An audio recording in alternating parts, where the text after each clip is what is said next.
Lu kira Bitcoin bikin orang kaya? Salah bro. Faktanya Bitcoin itu zero sum game. Artinya kalau ada yang untung, pasti ada yang rugi. Duit yang lu dapet ya dari orang lain yang loss. Nggak ada nilai baru yang tercipta, cuma pindah tangan. Jadi jangan GR dulu kalau lu cuan.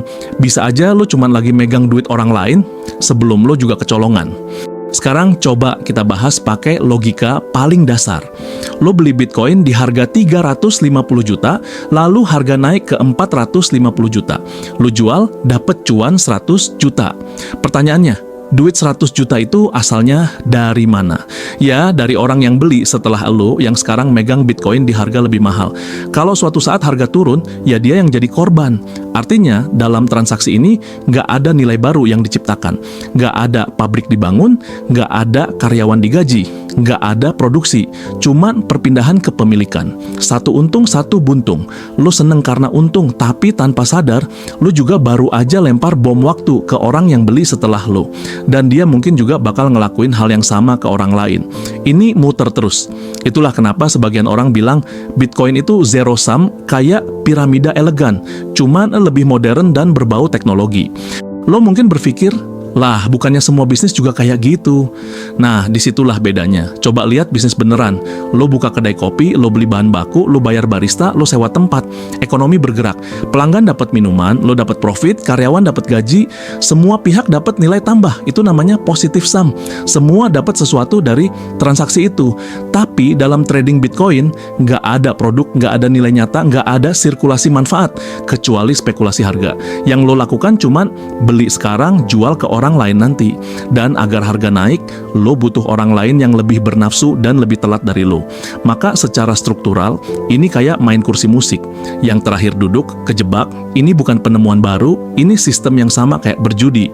Lo cuma nunggu giliran jadi korban kalau timing lo salah. Dalam dunia spekulasi, ada satu istilah yang harus lo pahami. Greater Fool Theory. Artinya, lo bisa beli sesuatu semahal apapun, asal masih ada orang yang lebih bodoh dari lo yang mau beli lebih mahal lagi. Dan lo percaya atau enggak, 80% trader kripto hidup dari teori ini. Mereka bukan invest berdasarkan nilai, tapi berharap ada orang yang FOMO dan masuk pas harga udah di atas. Lo bukan cari peluang, lo cari orang lain yang lebih tolol buat nebus dosa spekulasi lo. Di dunia nyata, ini gila. Tapi di dunia kripto, itu jadi strategi utama. Dan karena semua orang punya mindset serupa, akhirnya market jadi ajang balas dendam. Siapa yang duluan kabur, dia menang. Siapa yang telat, selesai. Dan itu juga kenapa banyak orang bilang Bitcoin bukan investasi, tapi skema spekulatif berwajah teknologi. Sekarang bayangin lu baru denger soal Bitcoin sekarang, saat harganya udah naik gila-gilaan. Apa yang terjadi? Lu FOMO, lu takut ketinggalan, lu nggak ngerti apa-apa, tapi lu beli juga. Karena katanya bakal naik lagi. Tapi semua orang sebelum lu udah siap jual. Mereka tinggal nunggu orang kayak lu polos, panik, dan percaya hype. Lu adalah liquidity exit buat mereka. Duit lu jadi pintu keluar mereka. Mereka cuan, lu nyangkut. Tapi lucunya, lu malah bilang Bitcoin penipuan. Padahal yang salah bukan Bitcoinnya, tapi lo sendiri yang masuk tanpa ilmunya, tanpa ngerti strukturnya, dan berharap hasil instan. Dalam sistem zero sum, pemain terakhir adalah bahan bakarnya. Dan kalau lo nggak sadar, lo bisa jadi bahan bakar untuk para early exit player. Jadi jangan GR dulu karena main Bitcoin, bisa jadi lo bukan pemain tapi mangsa. Tapi kalau lo mau jujur, coba pikir gini. Kalau logika lo menyebut Bitcoin zero sum karena ada yang untung dan ada yang rugi, maka semua bentuk bisnis dan ekonomi di dunia ini juga masuk kategori yang sama dong. Lo buka warung kopi, tetangga lo juga buka warung kopi. Terus lo bikin kopi lebih enak, lebih bersih, dan lebih murah. Akhirnya pelanggan tetangga pindah ke tempat lo. Lo dapet duit, dia sepi. Terus lo mau bilang usaha lo zero sum. Padahal yang terjadi adalah kompetisi sehat dalam sistem terbuka. Sama halnya dengan Gojek yang masuk bikin ojek pangkalan kalah saing. Shopee bikin toko offline banyak yang tumbang. Netflix bikin rental DVD gulung tikar. Tapi itu bukan zero sum. No, itu evolusi ekonomi. Yang bertahan adalah yang bisa adaptasi. Yang tumbang ya karena kalah nilai. Sama halnya dengan Bitcoin. Bukan berarti karena ada yang rugi, maka itu langsung zero sum. Salah logika total. Bahkan ekonomi modern nggak bisa lepas dari kompetisi. Tapi yang dinilai bukan siapa yang kalah, melainkan siapa yang bisa menciptakan nilai tambah. Masalahnya, mayoritas orang cuma lihat Bitcoin dari sisi harga, padahal Bitcoin itu jauh lebih dalam dari sekadar angka yang naik turun di grafik. Bitcoin itu teknologi.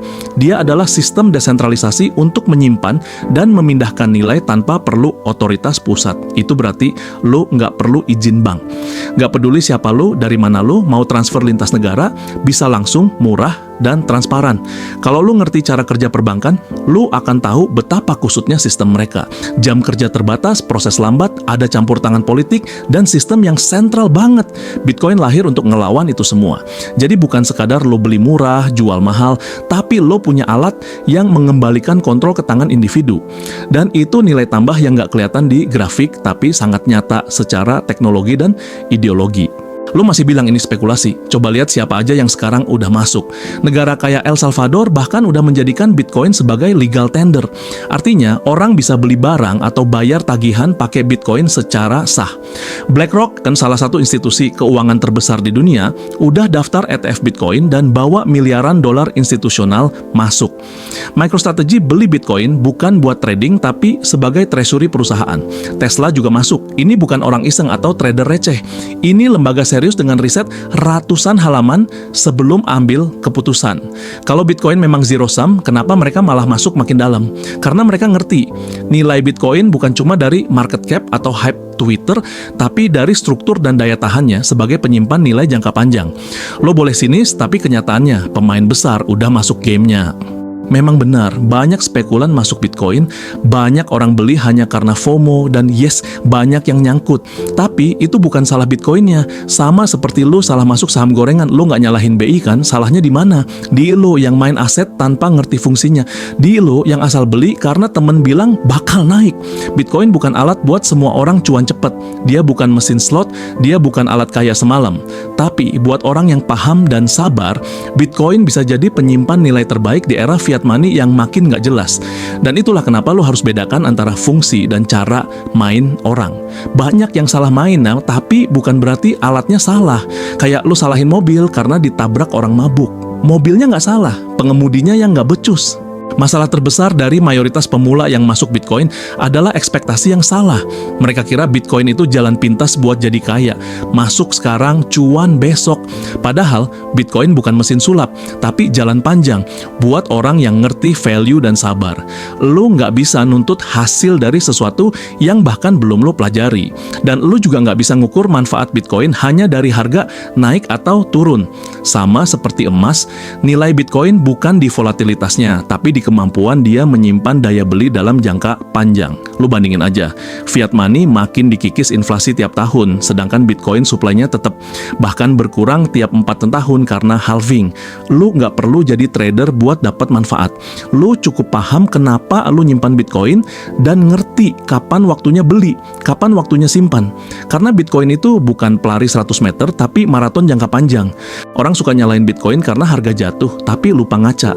Lu masuk pasar dengan mindset kaya mendadak, lu sendiri yang bikin sistem ini jadi spekulatif. Sama kayak saham, properti, bahkan bisnis. Semuanya bisa jadi zero sum kalau mindset lu cuma ngejar cuan cepet dan nggak ngerti esensinya. Bitcoin itu alat nih, bukan solusi instan. Lu pengen punya hasil kayak orang yang pegang Bitcoin dari 2015, tapi lu cuma mau tahan sebulan. Lu pengen hasil jangka panjang, tapi lu sabarnya cuma jangka pendek. Inilah krisis mindset terbesar hari ini. Semua orang pengen naik lift ke kekayaan, tapi nggak mau naik tangga. Dan ketika liftnya mogok sebentar, lu teriak, ini penipuan. Padahal, lu yang salah masuk dengan kepala kosong. Market nggak bisa disalahin kalau lu yang salah naruh harapan. Satu hal yang sering nggak disadari Gen Z dan milenial hari ini, uang yang kita pegang sekarang, rupiah, dolar, euro, semuanya bisa dicetak sebanyak mungkin oleh pemerintah. Lu kerja keras bertahun-tahun, nabung mati-matian, tapi nilainya bisa dikebiri dalam semalam lewat inflasi atau kebijakan moneter. Bitcoin hadir bukan buat jadi alat judi. Bitcoin itu reaksi dari frustrasi terhadap sistem keuangan global. Suplainya fix cuman 21 juta, tidak bisa dicetak ulang. tidak bisa diintervensi, tidak bisa dimonopoli, dan semua orang punya akses yang setara. Ini bukan mimpi utopia, ini teknologi yang dibangun di atas prinsip matematis yang nggak bisa dimanipulasi. Jadi saat dunia masuk ke krisis, saat sistem fiat kolaps, saat harga barang melonjak tapi uang lo nggak cukup, Bitcoin bukan cuma jadi aset, tapi benteng perlindungan. Dan lo bisa pilih siapin sekarang atau nyesel saat semuanya udah kejadian. Lo tahu nggak, sejak tahun 2010, daya beli dolar AS terhadap emas turun lebih dari 80%. Artinya, bahkan mata uang paling kuat di dunia pun digerus waktu. Inflasi bukan cuma soal harga cabai naik, tapi seluruh sistem uang yang makin nggak bernilai. Lu kerja keras sekarang dengan gaji 5 juta rupiah, tapi 10 tahun lagi gaji itu cuman bisa beli separuh dari apa yang bisa lu beli sekarang. Ini bukan teori, ini data.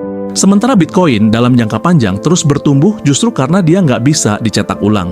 Sifat deflasinya bikin makin lama makin langka, dan itu yang bikin nilainya naik. Jadi, kalau lo masih percaya uang kertas bisa ngamanin masa depan lo, silakan. Tapi, sejarah udah bilang, semua uang fiat pada akhirnya hancur. Sementara aset langka, dari emas sampai properti dan sekarang Bitcoin tetap bertahan. Lo mau pegang apa? Lu harus jujur. Kalau lu nyangkut di Bitcoin, bukan berarti Bitcoinnya salah. Itu karena lu masuk tanpa paham. Lu diseret arus FOMO. Lu lebih percaya influencer daripada riset sendiri. Lu main karena temen cuan, bukan karena lu ngerti. Sama kayak orang yang buka usaha tanpa hitungan terus rugi, lo nggak bisa bilang usaha itu penipuan. Salahnya ya di lo. Karena Bitcoin, meskipun volatil, udah terbukti tetap bertahan, tetap dipakai, dan makin diterima. Dari retail negara sampai institusi. Lu bisa gagal, iya, tapi jangan lempar kesalahan ke sistem yang nggak lu ngerti.